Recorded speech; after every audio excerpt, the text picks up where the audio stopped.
Hi guys, எல்லாருக்கும் வணக்கம் guys. இந்த வீடியோவில் நம்ம என்ன பார்க்க போகிறோன்னா, சென்னை சூப்பர் கிங்ஸ் ரசிகர்களாக நீங்கள் உங்களுக்கு ஒரு மகிழ்ச்சி செய்திங்க, இன்னொரு சோகமான செய்தி. கண்டிப்பாக யாருமே இதை எதிர்பார்க்கல. ட்விஸ்ட்டு மேலே ட்விஸ்ட் வச்சு வந்திருக்குங்க. ஒரு முக்கிய தகவல் சிஎஸ்கே கிட்டேருந்து வந்திருக்கு. அது என்ன ஏது உங்களுக்கு எல்லாமே பிடிச்ச தகவல் தான். அது என்ன ஏதுன்னு சொல்லிட்டு வீடியோவில் டீட்டெயில்டாக பார்க்கலாம். அதுக்கு முன்னே நீங்கள் நம்ம சேனலுக்கு புதுசாக வந்திருந்தீங்கன்னா ஒரே ஒரு சப்ஸ்கிரைப் மட்டும் பண்ணிட்டு வாங்க, வீடியோக்குள்ளே போகலாம். ஆமாங்க, ஒரு பேட் நியூஸ் என்னன்னு கேட்டிங்கன்னா, நம்ம ருத்துராஜ் கெய்க்வாட் ரூல்ட் அவுட்டுங்க. இதுக்கு மேலே அவர் ஐபிஎல்ல இந்த வருஷம் கண்டினியூ பண்ண மாட்டார். அவர் இதோட ஐபிஎல் விட்டு போகிறாரு. ஏன்னா அவருக்கு ஆல்ரெடி இன்ஜுரி இருந்துச்சுங்க. இன்ஜுரியில் 2 போட்டி விளையாடினார். பட் அவரால் நல்லாவும் பண்ண முடியல. இப்போ இன்ஜுரி விளையாடினால சிவியர் ஆகிட்டனால கண்டிப்பாக அவர் இதுக்கு மேலே கண்டினியூ பண்ண மாட்டார். இன்னொன்று குட் நியூஸ் என்னன்னு கேட்டிங்கன்னா, நம்ம தலை தோனி கேப்டன் இஸ் பேக். ஏஸ்ங்க, நம்ம தலை தோனி பார்த்தீங்கன்னா மீண்டும் கேப்டன் ஆகியிருக்காரு.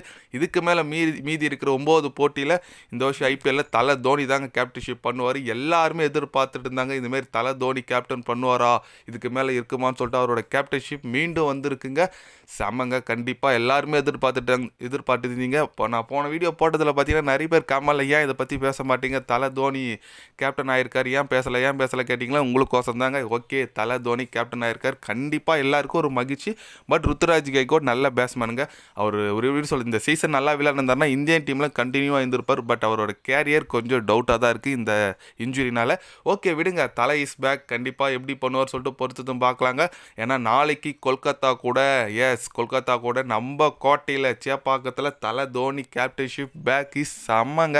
நாளைக்கு கண்டிப்பாக ரசிகர்கள் செம்மையாக வருவாங்க. ஏன்னா அந்த அளவுக்கு செம்மையாக இருக்குங்க. ஏன்னா தலை தோனி கேப்டன் பார்க்கவே நிறைய பேர் வருவாங்க. பார்க்கலாங்க நம்ம தலை பேக் எப்படி இப்போது சரிவிலிருந்து சிஎஸ்கே மீண்டும் தராராக பார்க்கணும். ஏன்னா ஆல்ரெடி 4 போட்டி தோற்றுடும். 5ல் 4 தோற்றுருக்கோம். இன்னும் பார்த்தீங்கன்னா நம்மளுக்கு 9 போட்டி இருக்குது. 9ல் குறைஞ்சபட்சம் 7 ஜெயிச்சா தான் நம்ம பிளே ஆஃப்ஸுக்காச்சும் அட்லீஸ்ட் போக முடியும். அந்த டாப் 1 டாப் 2 விட்டு கூட பிளே ஆஃப்ஸுக்கு போகிறதுக்கு இன்னும் 7 போட்டி ஜெயிக்கணும். அதனால் கண்டிப்பாக தலை தோனி அடுத்தடுத்த வெற்றி ஒரு 3-4 வெற்றி வந்துச்சுன்னா கண்டிப்பாக நமக்கு அந்த பிளே ஆஃப்ஸோட பிரகாசம் சூப்பராக இருக்கும். பார்க்கலாங்க, பொறுத்திருந்து. நம்ம தலை பேக் கொடுத்துருக்காரு, வந்த உடனே சம்பவத்தை செய்கிறாரா இல்லை எப்படின்னு சொல்லிட்டு பொறுத்திருந்து பார்க்கணும். ஏன்னா சிஎஸ்கே நல்ல டீம் தான். நீங்கள் சொல்கிற மாதிரி பிக் ஹீட்டர்ஸ் இல்லை, எல்லாம் ஓகே தான். இந்த மாதிரி டீம் வச்சுருந்தாங்க 5 கோப்பை அடிச்சிருக்காங்க. பிக் ஹீட்டர்ஸ்லாம் இருந்தாங்க, இல்லைனாலும் தலையெல்லாம் கோப்பை அடிச்சிருக்காங்க. பட் இது பார்க்கலாங்க, நம்ம தலை வந்திருக்காருன்னா கண்டிப்பாக எதனா சேஞ்சஸ் வரும்.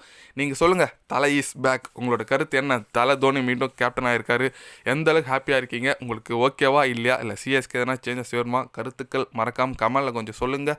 இது போன்ற ஸ்போர்ட்ஸ் யூஸாக தெரிஞ்சுக்கணும்னா சேனலை சப்ஸ்கிரைப் லைக் ஒன்று பண்ணிக்கிங்க. கண்டிப்பாக கிரிக்கெட் பற்றி டே பை டே சேனலில் அப்டேட் வரும். மறக்காமல் சப்ஸ்கிரைப் மட்டும் கொஞ்சம் பண்ணி வச்சுக்கோங்க. நன்றி, வணக்கம்.